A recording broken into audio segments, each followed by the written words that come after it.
धेरै अघिको कुरा हो। एउटा सर्प थियो। कहिलेकाहीँ त्यो जङ्गलभरि भोजनको खोजीमा भौतारिन्थ्यो। एक दिन सर्प खाना खोज्न निस्किएको थियो। खाना खोज्दा खोज्दै सर्प एउटा सिकर्मीको पसलभित्र पुग्यो। केही समयपछि सर्पले भुइँमा तल्किएको एउटा वस्तु देख्यो र तुरुन्तै त्यसमा आक्रमण गर्यो। तर उसलाई थाहा थिएन उसले सिकर्मीको आहारा टोकेको थियो। सर्पलाई चोट लागेको कारण दुखेको महसुस गर्यो र झन् बढी रिसाउन थाल्यो। उसले रिसको चोकमा त्यस आहारालाई आफ्नो शरीरले बेस्सरी बेर्न थाल्यो। उसको शरीरमा झन् धेरै घाउ हुन थाल्यो। तर त्यसको प्रयासले केवल आफूलाई मात्र हानि गर्यो। धेरै रगत बगेको कारण सर्पको मृत्यु भयो। रिसको कारण हामी महत्त्वपूर्ण कुरा गुमाउँछौँ।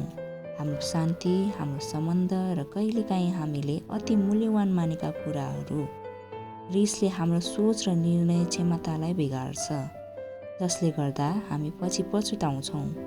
जब हामी रिसको साथ प्रतिक्रिया दिन्छौँ तब हामी आफैलाई र अरूसँग सम्बन्धलाई नोक्सान पुर्याइरहेका हुन्छौँ।